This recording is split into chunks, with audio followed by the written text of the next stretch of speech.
want to welcome everybody to another episode of Shadows Podcast.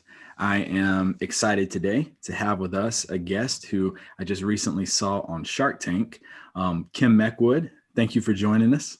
Thank you, Bodie. I'm thrilled to be here. It's an honor to be asked by you to be on your podcast, so thank you. We can't thank you enough for being on here. And a couple of things about her, which will, it's a lot to unpack in this episode, but she is an entrepreneur, creator of Click and Carry. And she actually told me a pretty good tip that I think can help a lot of people out, especially you gym rats out there, moving forward with this episode. And also breast cancer survivors. So definitely congratulations on that as well. That's a huge, huge hurdle. So before we get started, got some rapid fires for you. Sure. Now, she has no idea what I'm about to ask her here. So first, what is it that makes you so unique? I'd have to say what makes me so unique is my ability to talk to anyone and everyone. I think that every person has a beautiful story, and my goal is always to find out what their story is or what it is about them that gives them their essence. So I think it's my ability to talk to anyone and everyone. I think after talking to Mr. Wonderful, you can literally say you can talk to any and everybody now. Agreed. I don't know if you noticed, but I tried to diffuse it from the start. And I told him, I said, my mother told me to tell you to be nice to me, hoping that I could intimidate him a little bit with humor, so he'd be forced to be nice to me or really feel like a jerk. And then at the end, you were like, you weren't too bad. A little bit. So what is one thing that you hope to do before you die?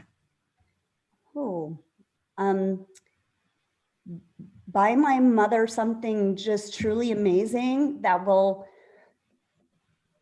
just make her so happy. I don't know what that would be, but I would just love to surprise her with something magical, whether it's an amazing trip of a lifetime. She doesn't need a house, but just something that would just make her heart melt. That's my goal. I would think your accolades alone right now are definitely doing that. So thank you. That's sweet. What is something, actually, let me backtrack. You've created your own product. You've gone on Shark Tank. And one of the most common fears that people have is getting up in front of people and speaking. What is something that you are afraid to try?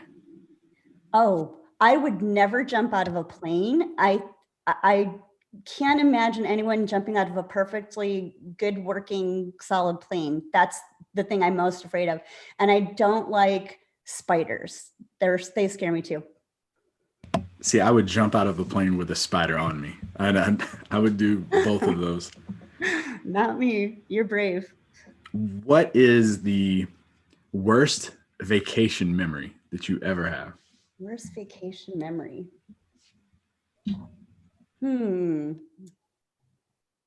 Oh, that's a tough one. Oh, I guess I'm going to say in high school, we went to Disney with a bunch of people from the school, and I wasn't used to the humidity and in Florida. And when you're in high school, you're all about the way you look and how you do your hair and makeup and all that stuff. And basically I took a shower and got all ready and went outside, and within 5 minutes, I was a big sweaty mess. So that would be the worst vacation memory. I don't know. Vacations are great. There's rarely a bad time on vacation. Actually, I had that one listed, and then I was like, I had to think about to myself like what mine would be. That is kind of a hard one. It's a hard one. I mean, I guess maybe bad weather if you're on a ski trip and there's no snow. I don't know, but luckily that's never happened to me. Vacations are fun. Okay. All right. So now go ahead and tell the audience, you survived the rapid fire. We have someone listening to this episode. They haven't watched, let's say Susan Bodenheimer in Sumter, South Carolina has not watched Shark Tank yet. She has no idea who you are. Give us a brief snapshot of who is Kim Meckwood. Sure. So I have always been an inventor. I've always been into thinking creatively, kind of like a little mini MacGyver as a kid. So that's what really gets me going. I love math. I love science, but I love talking to people more. So I started out in electrical engineering, which just wasn't for me. I love the math part of it, but I was just bored. It wasn't for me. And I moved into marketing because I just love people. And in a way, throughout my career, I've always been selling engineering products. My first real job after college, I worked as a waitress for a long, long time. And I thought that was a great way to hone in on sales. And then my first job was actually selling Nextels, which is an old phone that is basically a walkie-talkie. So I ended up selling to all engineering firms. So I always sold something having to do with engineering. And then I moved into pharmaceutical sales and then ultimately medical device sales, which was really an awesome job. I used to work for a company called Medtronic, and I sold something called a deep brain stimulator. It's magical. It's a pacemaker for the brain. So a lead would be implanted in the midbrain on both sides of the brain in an area called, for Parkinson's, the subthalamic nucleus. And it would be implanted, and then there would be wires that would be tunneled down from the top of the head obviously underneath the skin to about the clavicle, where a pacemaker battery would be hooked up to those leads. So electrical stimulation would be sent to the patient's brain, and it would take away tremor or rigidity or dyskinesias. It's just magic. So that was a lot of fun. So I ended up always working with something having to do with engineering. And at one point I was selling a drug, and it was just a slight modification to the old gold standard. So there wasn't much to talk to my clients about. My clients were neurologists specializing in movement disorders. And that's when I actually was talking about this dream I had where I saw the vision of click and carry, and I had a need for it because I had broken up with a boyfriend who used to carry my groceries, and I had to carry my own. So this idea came to me, and I'm the kind of person where I know that I need something, but the ideas have to formulate in my head. And I think that our periphery picks up different influences from the environment. And when I'm sleeping, I'm finally relaxed. So the idea comes to fruition. And I had this idea for click and carry. And I was talking to my doctors about it because they didn't want to hear about this boring drug that they've been using for years and years and years. It was not a stimulating product to sell. So I told my one friend in particular about it and drew pictures for her. And she said, will you shut up and stop talking about it and do something about it? So I did. I followed her advice, and I started the process of bringing click and carry to market. So that's me in a nutshell. Okay. One thing you said right there that I wanted to touch on before I completely forget about it, but you were talking about being a waitress and how that really worked on, being able to talk to people in sales. I was a waiter for about, 6 years or so. And I told people the exact same thing. I'm like, it helps you overcome public speaking. It allows you to work on your sales because it's kind of an underrated job, I think, that's out there. I think so too. I had a lot of fun with it. I did it all throughout college, and you're right. You learn to upsell. You have to know your product inside and out. So you have to be educated so that you can relay that information. And then the more charming you are, and the more you have the ability to make friends with your customers, the better the tip you're going to receive. So, and you get every type of personality. Mm-hmm. When it comes to food, you get the people that want their food now, and they're going to take it out on you, or you get the nicest people in the world. And yeah, it really challenges you. So tell us about your childhood. I think I had a great childhood. So my dad played baseball, and I was one last attempt at a boy. He obviously didn't get a boy. So he had 3 girls. He made it to the minor leagues, and I think he was in spring training for the majors. He was on the Giants when they were in New York. So it's long time ago. Yeah, he's a really good baseball player. I still hear stories about what a great player he is. Or was. I'm from Scranton, Pennsylvania. Everyone knows Scranton now from either The Office or Joe Biden. Yep. And the coal mines, and just a simple life. It's a small town. The people are so nice. Everybody knows one another, And I'd have to say I had a really happy childhood. I have two awesome older sisters. My mom is my favorite person in the world, and she did whatever she could to provide for us, and dance classes and baseball and cheerleading and all that fun stuff. It was a great place to be from. But it's funny you would ask that, because she made me go to school at home for 2 years, and then she said you could go wherever you want. So I went to this local college. It's called the University of Scranton. It's a private Jesuit school, and it's really, really good school for pre-med and for engineering. And she thought I'd go to Lehigh or Penn State after that, because at the time I was on the engineering path. And she said I could go wherever I want. So I had a friend who had a friend in San Diego. So I hopped a plane and moved to San Diego, and had never been there, but decided to move to California, and I've been here ever since. San Diego State, right? Aztecs? Yeah. Mm-hmm. Okay. So Yep. I usually ask people, like, what's something you learned from your parents that you carry with you today? But I'm going to kind of flip it on you a little bit. Okay.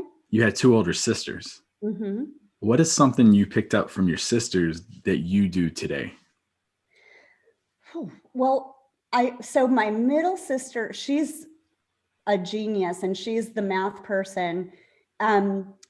She was always my idol, so that's why I went into engineering, and it just wasn't for me. It's just, I love how I think spatially, and I love how engineering works, but usually engineers are more introverted and mechanical, and that's not me. So I learned, even though she's my idol and I applaud her for who she is and what she does, it just because she's my idol doesn't mean that it's going to make me happy in my life. But I still look up to her, and I think she's amazing, and she's so kind and sweet. And then my other sister, she has such a good outlook on life. They're both brilliant, and I applaud them so much. My other sister is a special education teacher, and I think that's a very difficult job. And it would be hard for me, because I'm really sensitive. So I would have a hard time. I would probably be crying every day. And I admire my oldest sister for her toughness. She gets it done in a kind, what would the word be? A kind way, but she gets it done. Whereas I would be sappy and let the kids breeze through. No, they need to learn. So she's just a little tough love. Yeah, tough love. She's an awesome teacher, and I respect her so much. And her kids love her. She's awesome. That's awesome. That's awesome. So you talked about San Diego State. So you go to San Diego State, and is that where you got into pharmaceutical and medical device sales? No, actually, I didn't. No, when I was in San Diego, I worked as the waitress, and then my first job was with Nextel, and Nextel turned into Singular Wireless, which was, I think, Pacific Bell at the time. And then it seems like my friend Darlene and I followed this other waitress, Andrea Benson, to all of her jobs. And she moved to Los Angeles and worked for Wyeth Erst Pharmaceuticals. And ultimately she was promoted, and they needed someone for Los Angeles. So I applied for the job, and she was my boss. And that's how I got into pharmaceutical sales. It seems like all the waitresses move into pharmaceutical sales, at least the ones from San Diego State. Okay. So you started doing that. And then from there, like, where did the idea of Click and Carry, you talked about it came to you in a dream, but where was that at this point in your life? So that was probably still about 3 or 4 years out, because I started with Wyeth, and I was selling a drug for depression and anxiety and for acid reflux. And then a couple of years later, I applied for a job in neurology. Neurology is kind of my other passion. I think it's fascinating. The brain is fascinating. So I went and I worked for this company called Schwarz Pharma. And I think I mentioned earlier on that they had a product, it was called Parcopa. and it was orally dissolving cinnamon. And cinnamon is the staple of a Parkinson's disease patient's regimen. It's been used for years and years. I believe it was invented in the 70s. And to talk to these brilliant doctors about an orally dissolving cinnamon is just not stimulating, and they don't want you to waste your time. But I ended up becoming friends with all of the neurologists, and that's when I started sharing, hey, I have this idea. And that's when the neurologist from USC, her name is Jennifer Huey, she's responsible for Click and Carry, because she's the one who said to me, will you shut up and stop talking about this and do something about it? And so I did. So while I was working at the pharmaceutical company, she introduced me to her neighbor. Her neighbor was studying product design at the Pasadena Design School. By the way, that's a little tip. If anyone's interested in inventing something or bringing something to market and need some help, it's always smart to use students at local colleges, because they have access to amazing equipment and their brains are usually super sharp and they can help you. And so Audrey, I put her on my first patent because it was our first patent together. I wanted her to get credit, but it was obviously my design, but I needed her help because I didn't know how to do a 3D CAD print. And she went to Columbia undergrad, and then she went to Pasadena Design School for product design. And so I hired her, and we went through about 9 different iterations of the Click and Carry until we became the winner. So right now it looks kind of like a boomerang, and it twists in the center to open so you can load and unload the Click and Carry. And by the way, we didn't tell your audience, Click and Carry is a simple handle device that allows shoppers to manage and carry multiple bags at once comfortably. And you could do it in your hand, or you could wear it over your shoulder. And when you wear it over your shoulder, it's hands-free. And the best part is your back is such a good support system that you evenly distribute the weight, and it feels like it's half the weight, but it's still obviously the same amount of weight, but it just feels like half. And it's padded too, right? What's that? Isn't it padded? Yeah, there's a comfy gel grip on the bottom. Yeah. But honestly, when it's over your shoulder, it's wonderful, because it really does feel like your groceries are half the weight. Yeah. But CAD printing is expensive. And if I went out into the real world and I did it, it would have been about $2,000 per iteration. And at the Pasadena Design School, it was about, I think it was $195 per iteration. So I spent $1,800 on it, but I found the winner. And I needed to do that, and I wouldn't have been able to afford to do it in the real world. So that's why utilizing design schools or MBA programs at big universities, do that if you're gonna take that route. But I worked through the concept, I found the winner, and then I knew that I had to actually make a working model before I could bring it to the world. So I had a mold created in China. I couldn't afford to make a mold here, unfortunately. In the future, that's my goal, is to make this a United States manufactured product. But right now I can't afford to. But as luck would have it, my neighbor across the hall, he worked for Ty, the Beanie Baby company. Yeah. And he hooked me up with his factory, and I made a mold. It didn't work perfectly, so we made some modifications to the mold. And once we had the winner, I took it to be patented. And at the time, we were in a recession. So the United States Patent and Trademark Office didn't have a whole lot of people working at the time. It was kind of the skeleton crew. So it took almost 3 years for my first patent, but I got it. And so I have 2 patents now, 2 utility patents, and I have a trademark. How'd that feel when you finally got that? Oh, that was probably, I'd say, besides Shark Tank, that was probably the second best day of my life. I didn't know that sounds silly. It's just a piece of paper. No. But for me, that was a huge accomplishment. It was a dream come true, because I honestly didn't realize that just a normal person can get a patent. My brain was thinking too small. I wasn't dreaming large enough. Yeah. And then once I got that under my belt, I felt like the sky was the limit. I really didn't have anything holding me back after that point. Yeah, I'd have it framed. Put up somewhere. People walk in, I'd be like, yeah, that's my 2 patents right there.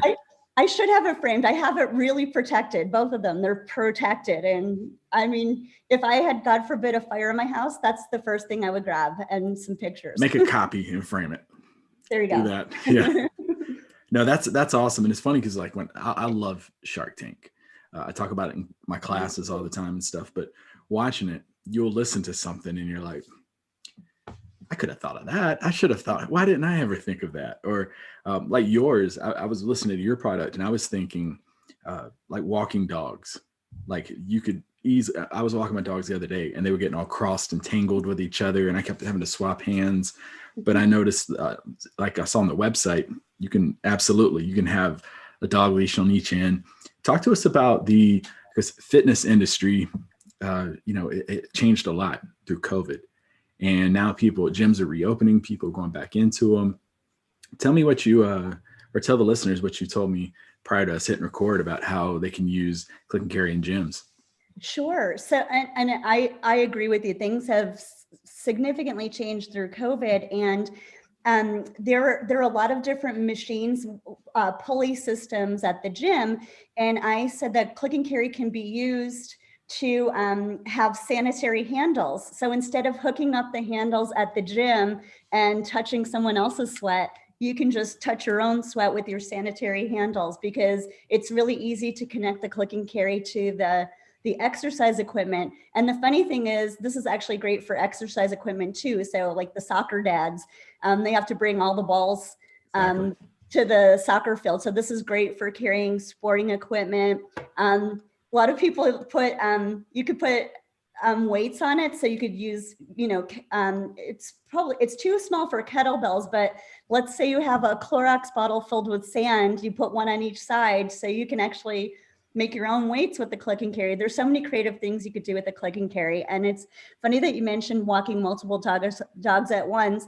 I invented this for grocery shopping, obviously, but people use it as a ski boot tote or for dry cleaning, for paint cans and construction pails, sports equipment. So it's taken on a whole new life of its own, which is a lot of fun. Oh, and the latest one, it's so silly, but if you twist it open and you use the second area of the Click and Carry, you could actually prop up your phone or your iPad, and it's an iPad or phone holder. Oh, wow. Yeah. So that's pretty cool too. I don't know how people think of this stuff, but I encourage anyone, if you're listening and you use Click and Carry and you find a fun, unique way to use it, please send me pictures. I love when people send me their creative pictures. That's got to be cool too, when it's like your baby and then you see people like, oh, you can use it for this. You're like, oh, it's even better. Yeah. No, and I think now, especially with, people, you were talking about, using a gym, it's your own sweat that you're using. Mm-hmm. Right now, I'm a germaphobe, big time. And so many different uses you can get out of having that, as opposed to, I'm big about carrying groceries in. And I know y'all talked about it on Shark Tank, but I always try to load up on as many as I can carry. And then I get inside and I've got all these like creases on my arms and just red spots from the bags just pulling at my skin. So it's good to cutting off the circulation. Cutting off circulation. Yeah. And then you have 40 pounds on each side, is I believe. What it can carry. It carries 80 pounds. So yeah, 40 pounds on each side, up to 40 pounds on each side. It actually, truth be told, it doesn't even stress fracture until 153 pounds, but I don't know many people besides The Rock who can carry. That's a lot of groceries. That's a lot of groceries. Yeah. So I say 80 pounds because I don't want anyone to, God forbid, hurt their back and overdo it. Yeah. But it's funny that you talked about the groceries and the sanitary aspect. For me, the biggest pain in the butt before Click and Carry is I would, take the car, bring it to my car, put all the groceries in the trunk, and then take all the groceries from the trunk, go up the elevator, go to my front door and bring them in. But you have to set them down to unlock the door. The best part about Click and Carry is you usually have 5 or 6 bags connected to the Click and Carry. So instead of regathering 5 or 6 loose bags, you just grab the handle and boom, you're on your way. And then that uncomfortable feeling when you go to pick up a grocery bag and you didn't grab both ends of the plastic and then it ends up kind of flopping open. Yep. And tuna cans on the floor. Yeah. It's always like the canned goods. It's always the canned goods. It's never like the bread or anything like that. So yeah, you talked about the patent that you applied for and received. Mm-hmm. Tell us a little bit about that process. That's always kind of intrigued me, the patent process. So that's interesting. So I took the long route because I I knew that this was something special and I wanted to do it the right way. And I knew that I didn't have the legal know-how to do this properly. And there are ways to get a provisional patent that are super duper easy. You can take $10 and send off an envelope to the United States Patent and Trademark Office, and you have a provisional patent for a year, because that means your idea is documented. So you have a year with which you can apply for the patent. In fact, if anyone's interested in doing any inventing, there's this book that it's like the Bible to inventors, and it sounds a little hokey, but it's called Mom Inventor's Handbook, Edition 2, and it's by Tamara Monosoff, and she teaches you all these different ways that you can get items patented and how you could raise money to fund your product, and how you can utilize colleges and hire less expensive labor to get your product on the market. But I chose the safe route by actually hiring a patent attorney, and I love my patent attorney. His name is Jason Farhadian. He's a patent attorney and he's also an engineer, so he really got me and he got my designs. And I worked with him for both of my patents, and then I worked my trademark with Sharona Caton, and she's awesome too. So I went through an attorney, but there are less expensive ways to do it. Design patents are a lot less expensive too than a utility patent. Utility patents are expensive because it means new and useful product that there's none like it in the world. And a design patent is just a slight modification on the old gold standard. Okay, that makes sense. Now, a patent attorney, are they, one of the responsibilities they have, is that kind of finding knockoff products? And initially, yes. Great question.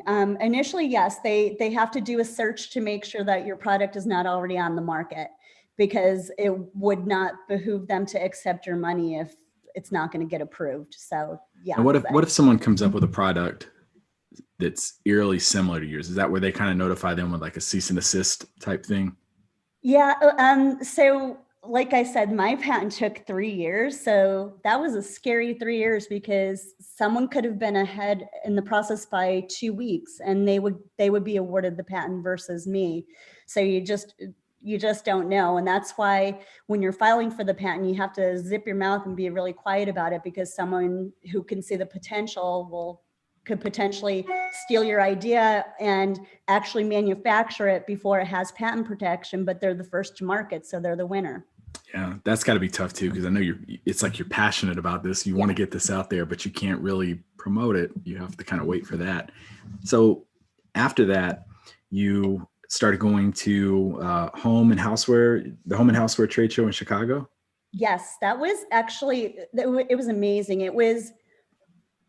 I didn't really know how to get it off the ground because I don't have a lot of money for marketing. And especially at that time, I was working a full-time job and doing click and carry on the side. And click and carry is the kind of product that needs a description. You wouldn't look at it and think it does what it does. It looks like a boomerang. So it really needs a description. So a lot of retailers were hesitant because it would sit there if people don't know what it is. Yeah.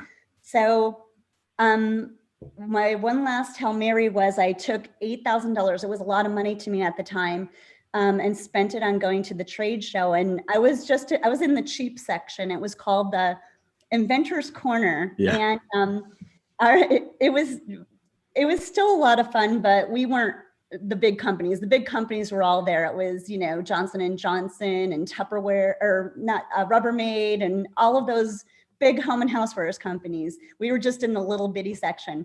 But one of the benefits of being an Inventor's Corner is there is a mock pitch competition, and all of these people were there representing different companies. I was there when I was there. It was Sky Mall, it was QVC, HSN, a couple of European grocery chains. I can't remember the name of it, but they sold my product for a while. Anyway, so I was discovered, unbeknownst to me, I was discovered by QVC. And at the time, Bethany Frankel, she's the skinny girl, margarita girl, who is, I just think, an amazing mogul. She's just so bright and creative. And she had a talk show at the time, and she was doing a segment each week to benefit female entrepreneurs. And unbeknownst to me, her show was ending. So she called QVC and asked if they had met any cool, unique female entrepreneurs at the Home and Houseware show that year. And QVC told them about me. And ironically, I had applied to be on her show because I think she offers great business advice. And she ultimately became a shark. And I was hoping she was there the day I was there because I think she's awesome.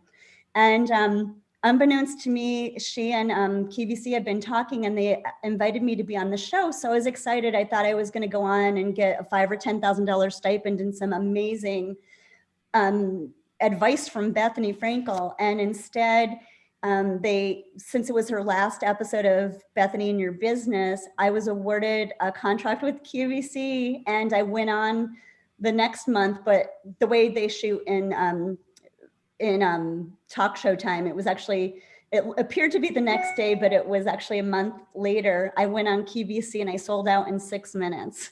In fact, Wow. I had 13,000 in stock, and I actually pre-sold 18,600. So a lot of people had to wait 3 months for their click and carries, and then they ordered a whole lot more. So that was a challenge in and of itself, because I had to buy 60,000 click and carries, and I just bought a condo. Wow. Yeah, you talk about just things picking up. That the inventor's corner. I don't know why when I read that I was thinking of like the scene from Gremlins where the dad calls back home. Everybody's around them with all their inventions. But that had to be surreal for you, because you got awarded the QVC Sprouts Gadget of the Year 2014, and you said QVC ordered 60,000. And so all that happens to you. What is going through your mind? Oh, it was crazy. And the funny, well, it's not funny, but at the same time, simultaneously, that's when all the cancer baloney happened. So I was dealing with that on top of it. And so what I decided to do, and it was a stupid move, but it was the only move that I had. I actually used my 401k to pay for that order, because sometimes you have to take a chance in life and you have to strike while the iron is hot. So I utilized my 401k, and I knew that there was going to be a tax penalty, but I didn't think it was going to be as high as it was. And it came about a year and a half later. But I did that. I sold the 60,000 units and went through the cancer issue. And luckily it was resolved quite quickly. I caught it early. But when you go through something like that, you realize how precious life is and how it's important to follow your passion. So I decided in March, after my second surgery, that I was going to save up all my money and leave at the end of the year, because I had to wait 6 months to have reconstructive surgery. So I had 3 surgeries that year. So that was in October that I had the surgery, and I left my job, the job that I loved, the one that I told you about with the leads for Medtronic for the deep brain stimulation. I left my job at the end of the year to do click and carry full time. So it encouraged a life-altering experience. And sadly, a couple of years later, I had to go back to work, but I kept the dream alive, because I believe to this day that click and carry is going to help a lot of people. I don't think it's the end all be all, but it's going to make lives a little bit easier, especially for people who, let's say, don't have access to cars and have to take public transportation, or moms that need an extra hand. So it's going to make lives a little bit easier. And I have a lot more ideas that are going to come from this. I'm already working on 2. So I believed in it so much that it was worth it to work a full-time job and do it on the side, because I know it's something special and it's going to help people. Yeah, to kind of hit the pause on the click and carry, you mentioned being diagnosed with breast cancer. Hearing the news, you're kind of at a high in terms of where you were wanting to take this product. Take us through, because someone here may have a family member, or they may be going through something. Talk about your mindset when you initially heard the news, and then kind of where you're at now with everything. So that's a really good question, because I had a really weird reaction to it. I didn't even want to deal with it.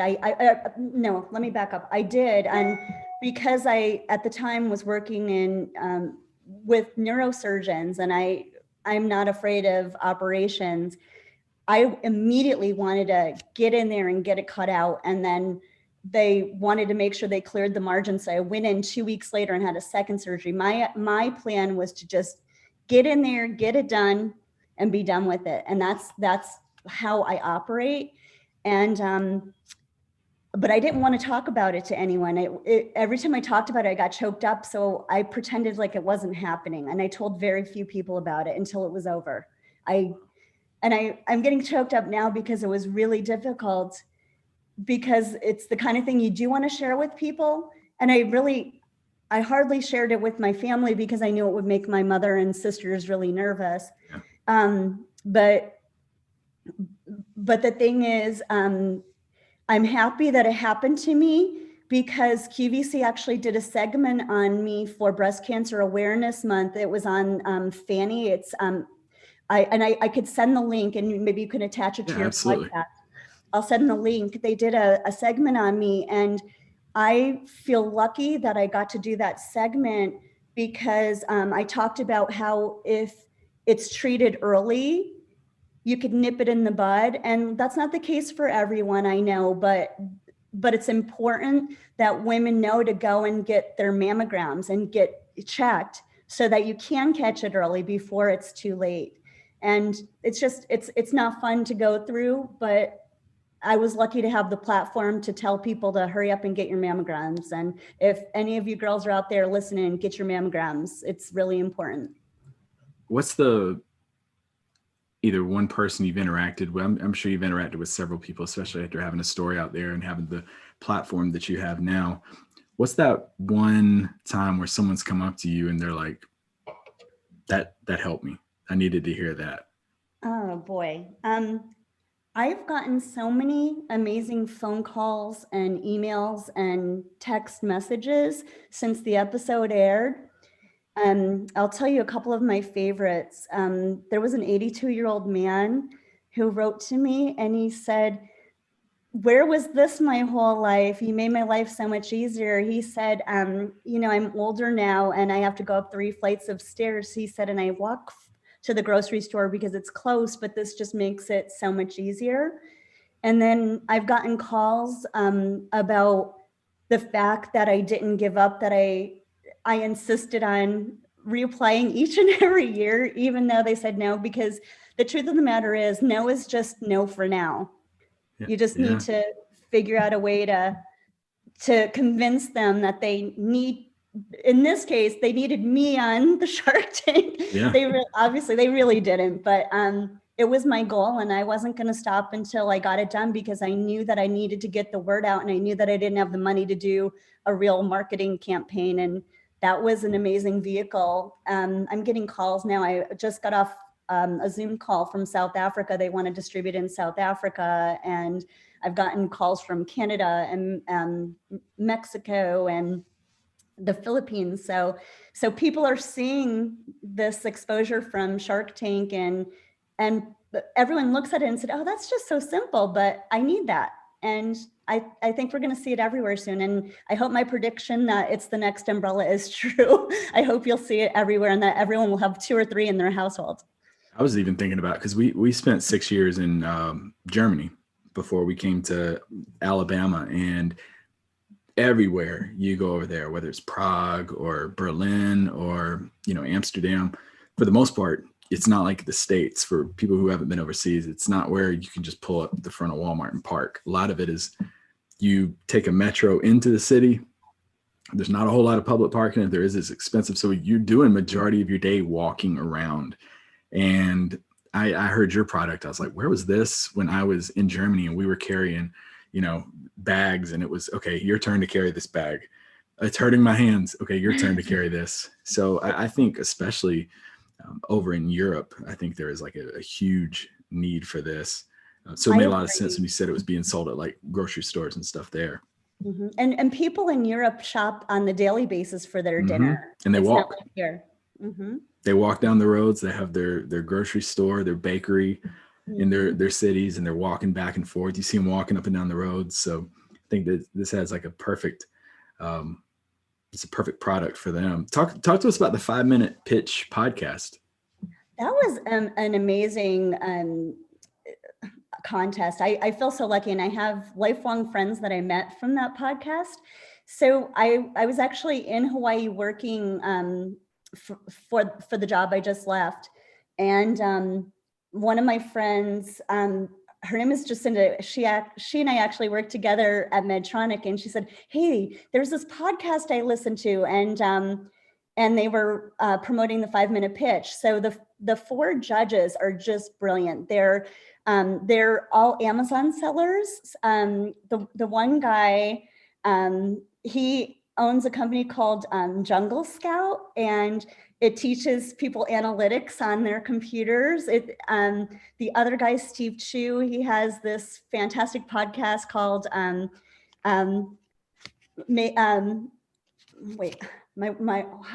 what is wrong with me? He's going to be so mad at me if he hears this. I'll give you. We can edit it. We can edit it. We'll never know. Okay, let me look real quick. Oh my God, thank you. Let's edit that. Time out 1 second. Oh my God, he would be so mad at me. He will never know. Thank you. Okay, yeah, I'll start that over. Here, I'm looking for, my wife quit her job.com. Okay, so Greg. Okay, I'm ready. Take 2. Okay.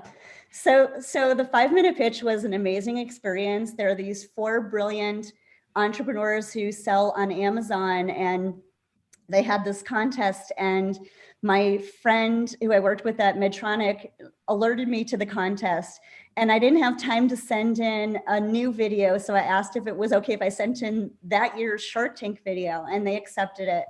And the 4 judges are just, I mean, they're my idols. So there's Greg Mercer, who owns Jungle Scout, which provides analytics for Amazon sellers. And there's Steve Chu.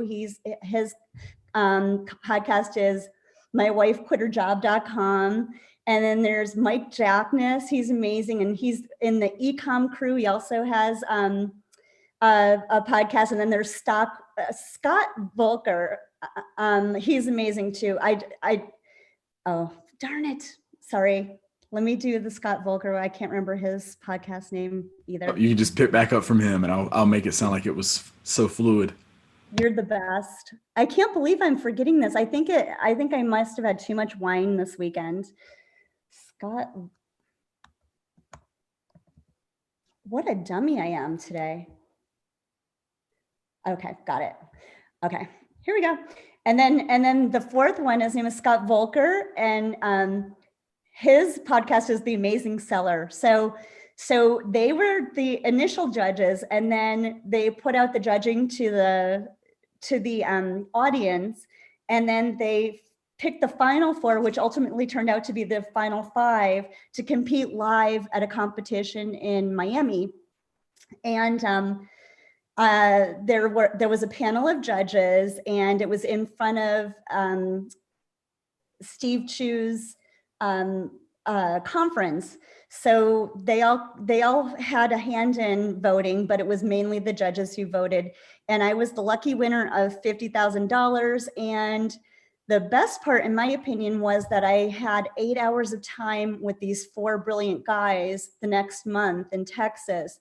And they were going to teach me how to update my Amazon online account. And I wish we had time to do that.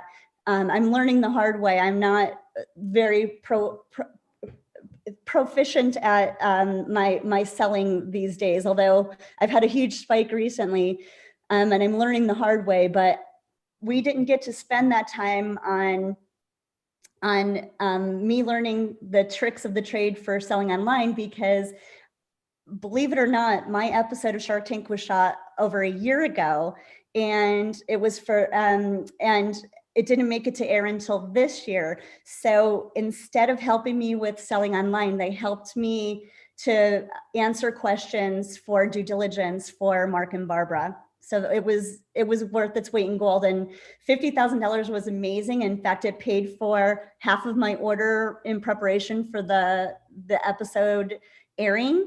But the real value was their brain power and them helping me. They helped me to come up with the most amazing business plan. And interesting fact is, when I was pitching to them, they thought that my true value was in online sales. And I told them that I believe it's retail. And then having done the business plan, they also see that indeed it is retail, because if I could be in 5,000 stores, an average selling, let's say, one a day at each store, that's how I would really make my money at Click and Carry. So it reinforced that my intuition was right all along. Retail is the path for Click and Carry. Yeah. And that mentor was it been there, done that mentoring? Is that what they called it? It is what they call it. And like I said, it was supposed to be for online sales, and I still have to pick their brains, and ultimately I'll have time to do that. I recently left my job, so I was still doing the full-time Click and Carry dealio. And there's a lot to learn from them, and they have a lot of courses that you can learn. So if anyone's interested in selling online, you can learn from the best, and those 4 guys are the best. So let me ask you first, retail, like where are some places where people can find Click and Carry?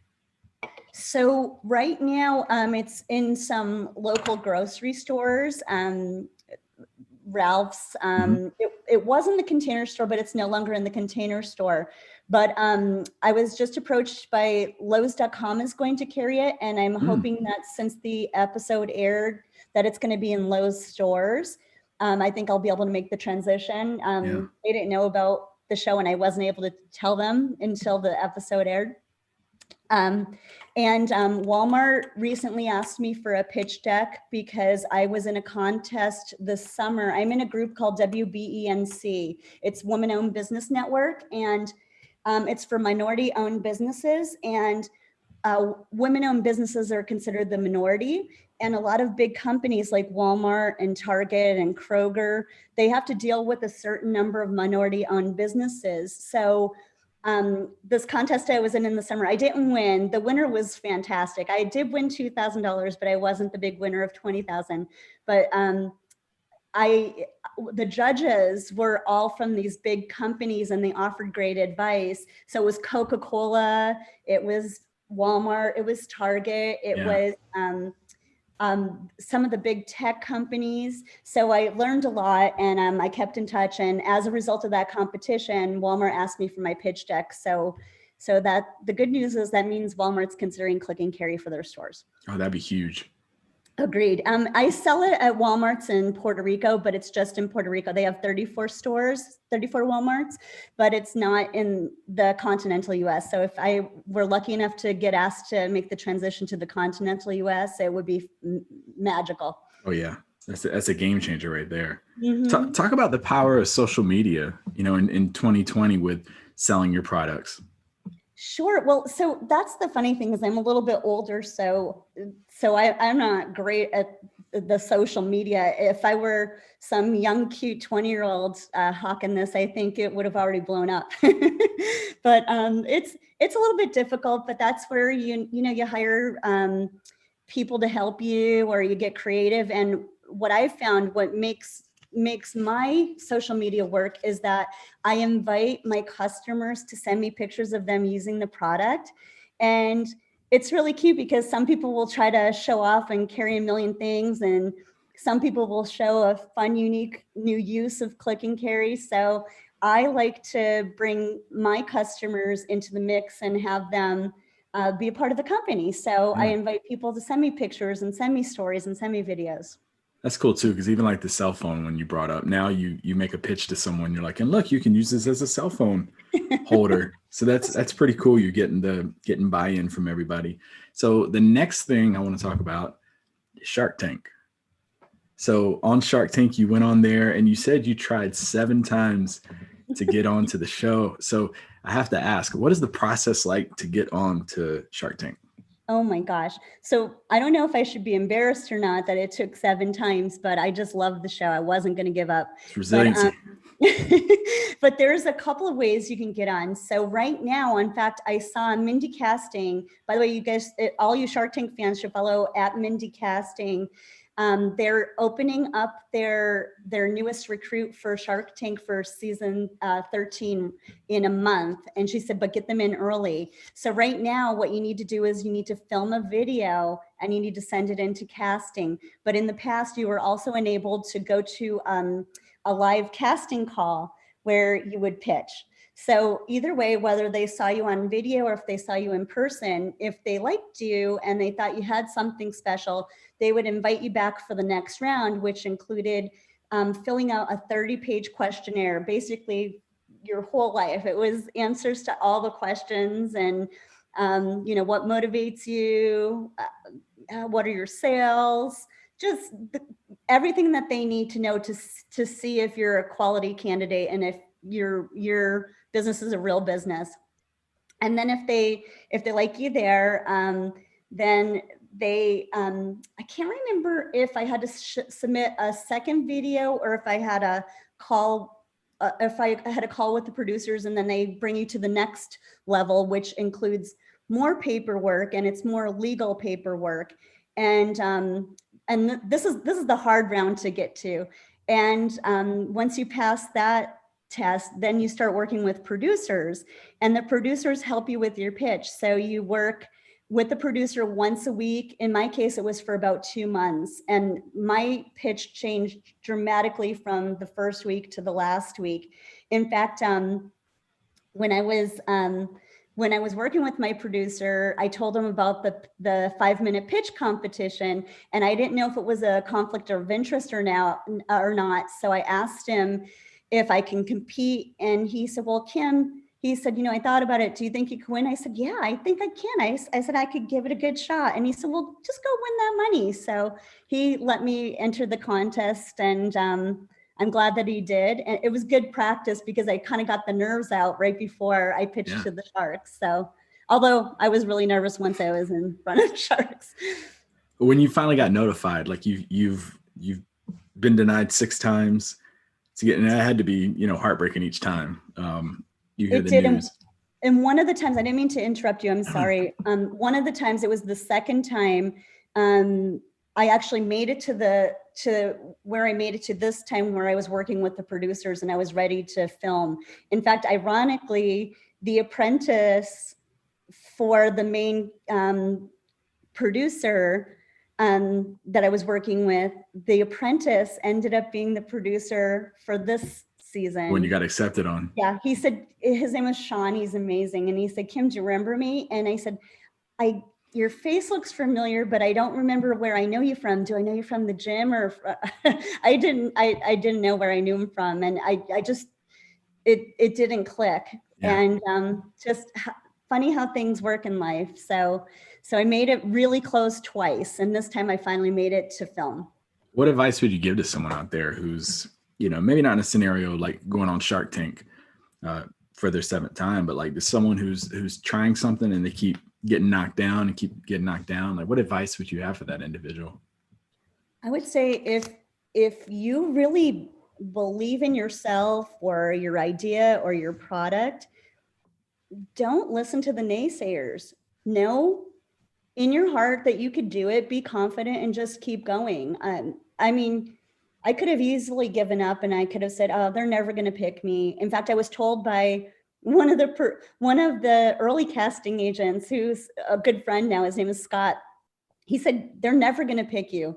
But I chose not to believe him because I knew I had a good product and I was gonna get it there if it killed me. It almost did. Well, that prediction didn't really pan out the way he thought it would. Yeah, just don't listen to the naysayers, because even when I was first inventing the product, Bodhi, people would say nobody needs that. It's not hard to carry in groceries. That's silly. Only New Yorkers would need that. And you could have just folded up right there, been like, you're right. Even my own sister, she said, well, my garage is right outside my kitchen. I just have to walk down the hallway. And I said, yeah, I know, that's definitely true. I said, but you still have to regather the loose bags. You could just grab the handle from your trunk and walk in. Isn't that a lot easier than regathering the 5 or 6 loose bags? So it takes some convincing, but don't believe the naysayers. Just go for it. Life is short. Yeah. I think a lot of us, even myself, I was just reading a book the other day about how we have the internal voice versus the external voice, and we listen to the external voice, which isn't even our own. And more times than not, we just hear someone say something as simple as "that's stupid," and we're like, they're right. It is. I don't need to put any more stock into this. But no, you get on there, your pitch. Who came up with the juggler? That was actually Max Swedlow. He's one of the executive producers, and we were going to have someone struggling versus someone using the click and carry, opening up the car door, and he said, "Well, what about this?" And I said, "Oh yeah, that sounds like a great idea." He told Sean told me. I said, "Yeah, that sounds like a great idea," but I said, "But where are we going to find a unicyclist who juggles?"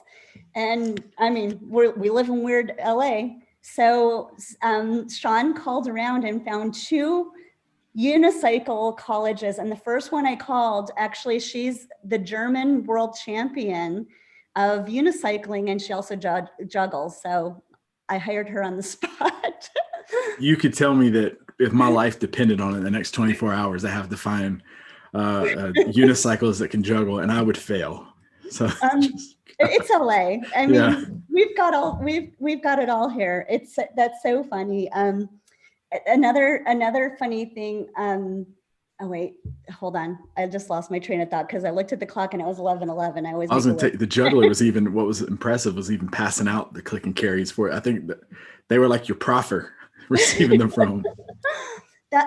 Okay, so I could tape again. I'm so glad you said that, because that reminded me, because one thing that I pitched to them, believe it or not, dogs can use click and carry, and there's a group called Canine Companions. They're Labradors. Labradors like to help people, but Labradors are taught these 40 tricks to help their handicapped human. So I pitched the idea to them that Charlie, he's a surfing yellow lab. I said, Charlie can easily come out and hand the click and carries to all the sharks. Robert would have been all in right then. Agreed. In fact, it's funny because it came up in my pitch and he had already gone out, and I told him about the Canine Companions, and he's like, "You're kidding." And I said, "No, I'm really not." I said, this dog really uses the click and carry, and it's the dog's all over my Instagram and my Facebook. You'll see him. So cool. Yeah, there's another one too. His name is Cole. He's a black lab, and he also uses the click and carry, and he carries in cases of beer for his dad.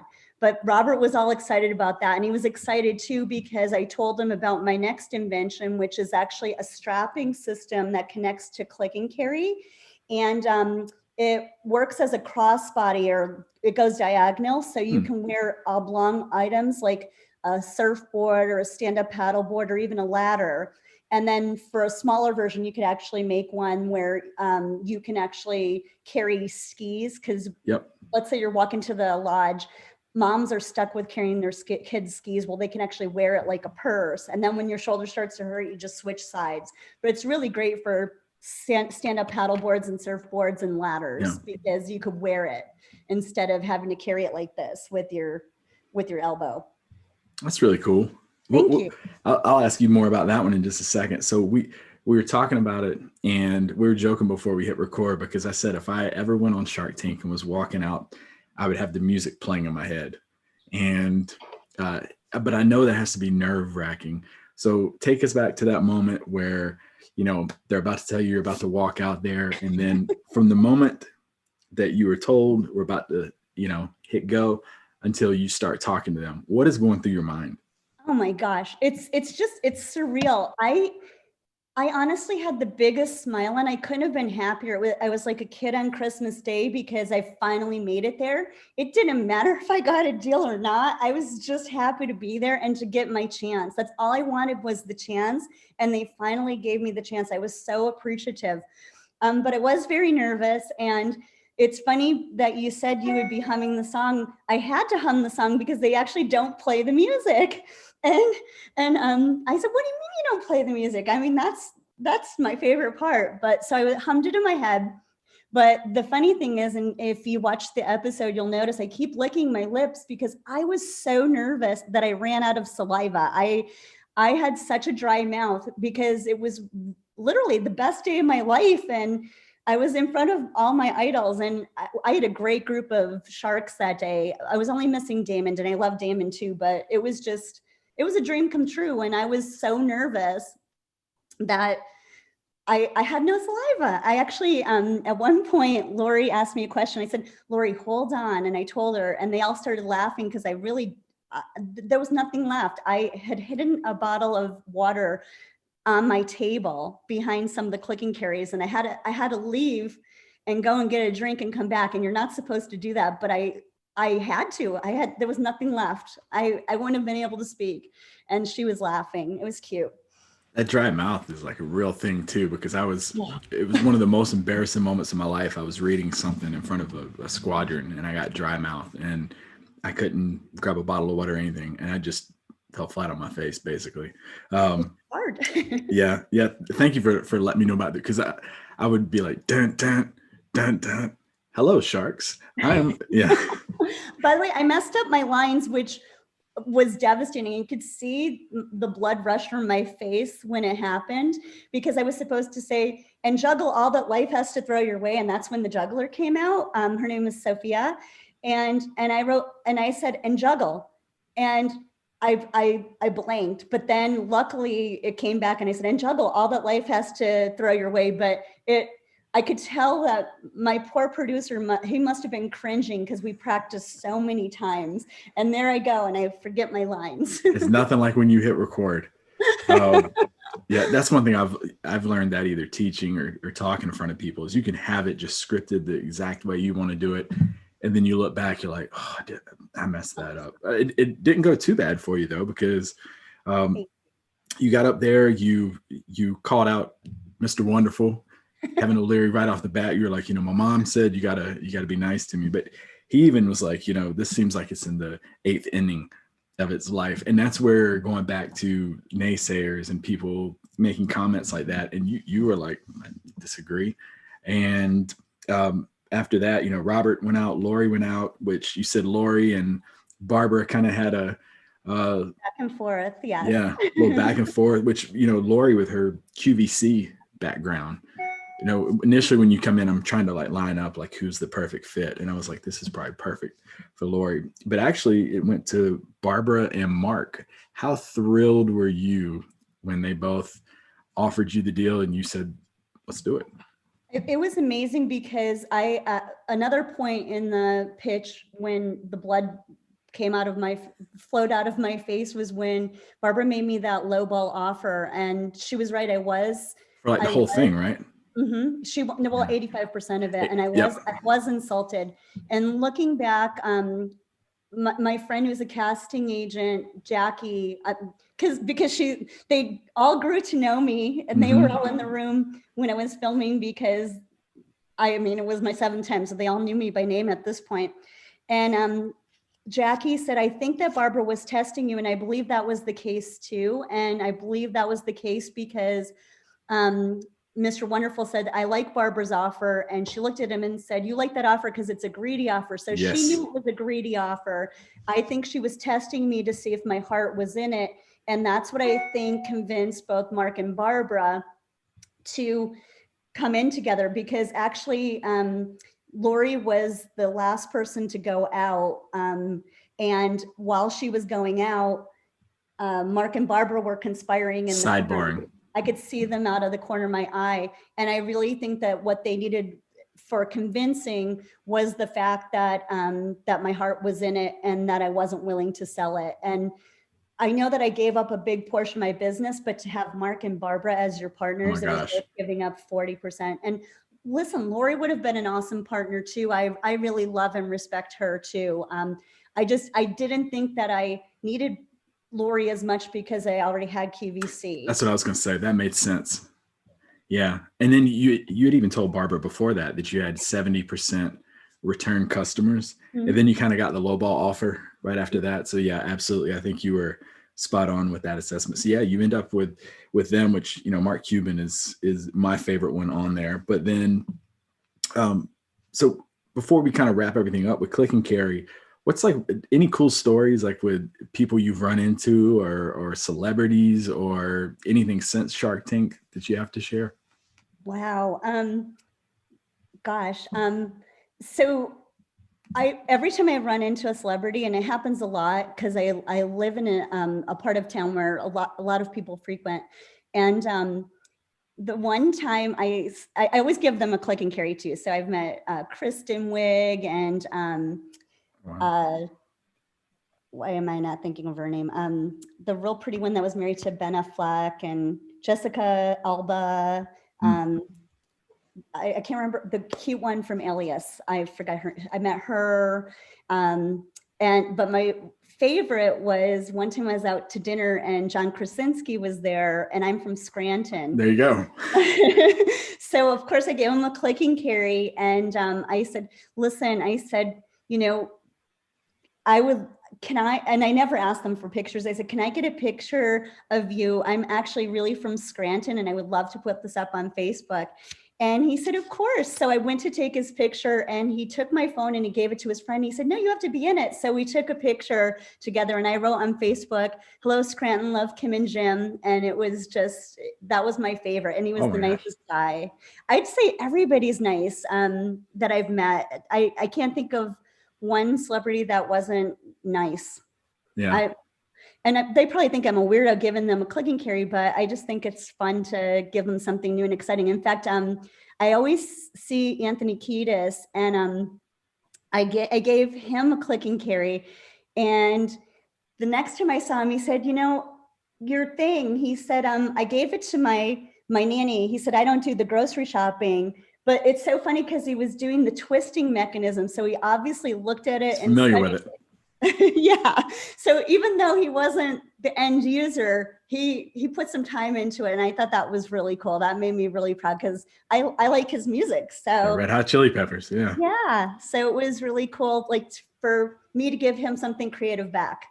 Oh, that's so cool. That has to be so cool. So you mentioned briefly your next idea. What other, I don't want you to give too much because not patent, somebody steal it. But what do you think is that next chapter for you? So I would say initially it's carrying devices or things that can make lugging things around, like I said, the stand-up paddleboard, the surfboard. As a pharmaceutical rep or a medical device rep, sometimes I'd have to carry in lunch or carry in Starbucks coffees or whatever. So I have ideas for that, and I can't go into it. I kind of told you about my strapping system, which is probably going to be ready in about 2 weeks. By the time this airs, so that's good. Yeah. But interestingly, it won't be ready for production, but the prototype will be complete. Yeah. But interestingly, since the episode aired, I've had a bunch of people contact me about inventions and ideas they have, but they don't know how to bring it to fruition. So I actually I wrote to Mark and Barbara. I said, maybe I could be the gadget girl or the gadget guru, and people can come to me with ideas and I could filter in all the good ones. There was a company a few years ago called Quirky. I don't know if it's still around. I don't think it is, but they did something similar. But I would love for my next journey to be the gadget girl, where people come to me with ideas and I could advise them or say I would modify this and maybe help them to bring it to market. Maybe I could be the vehicle to get people's ideas to market. Well, that was kind of your agreement with Barbara and Mark, that new ideas. It was for my ideas, but I mean, hey, if it's there, why not?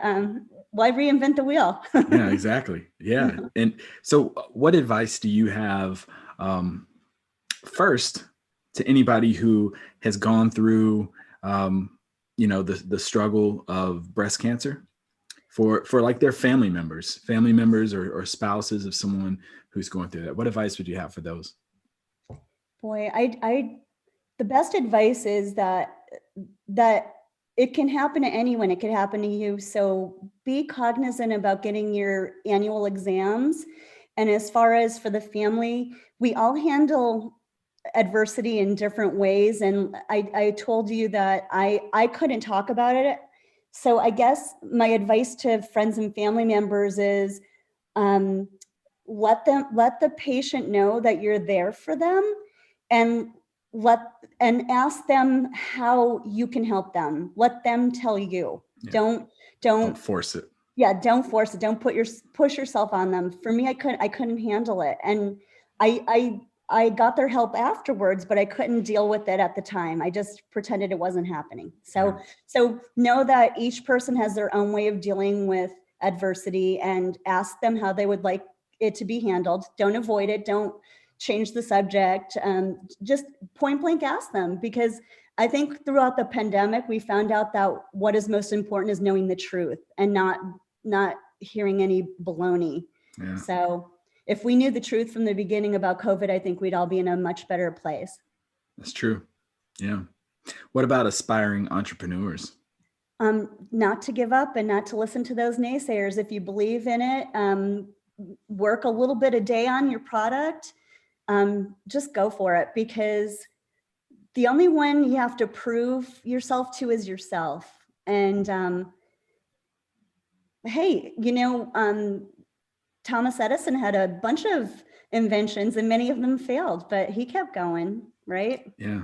And with Ben Franklin, I just don't give up. If you believe in yourself, if you believe in your product, go for it. You have nothing to lose. Anytime I teach a lesson and we talk about like internal perfectionist and the tendencies that this type of personality tends to display. And I'm like, I always refer to like Shark Tank and entrepreneurs. And I'm like, they are, I'm sure, a little bit internal perfectionists, but they have to admit, like, I made a mistake. I need to revamp this. I need to change this a little bit. So I think that's awesome advice. Any final words for listeners out there? Where can they find Click and Carry? So Click and Carry is available at QVC.com, Amazon, and at clickandcarry.com. In fact, it's funny because I noticed that a lot of people from military bases in other countries have ordered Click and Carry, so they must have access to Amazon on the military bases. As soon it's going to be on Lowe's.com and Walmart in Puerto Rico, and I can't wait to share my latest and greatest inventions with all of you in the near future.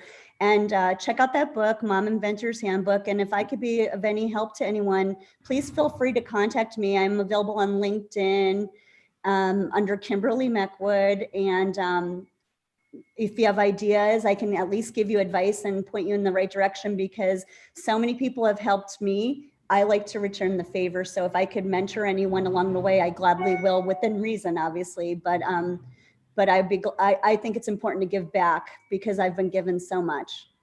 That's awesome. Well, I appreciate you giving your time to us to be on here today. This is, like I said, I'm a Shark Tank fan. So for me, this is an amazing experience getting to sit here and talk to you about this. We got to the point where I was like, I got to hit record. We had such a good conversation going before we even started this. So thank you very much for your time. We appreciate it. And that concludes this episode. Thank you so much. It was such an honor to be with you, and I'm really proud of you. And we're really lucky that we have you serving our country. So thank you so much.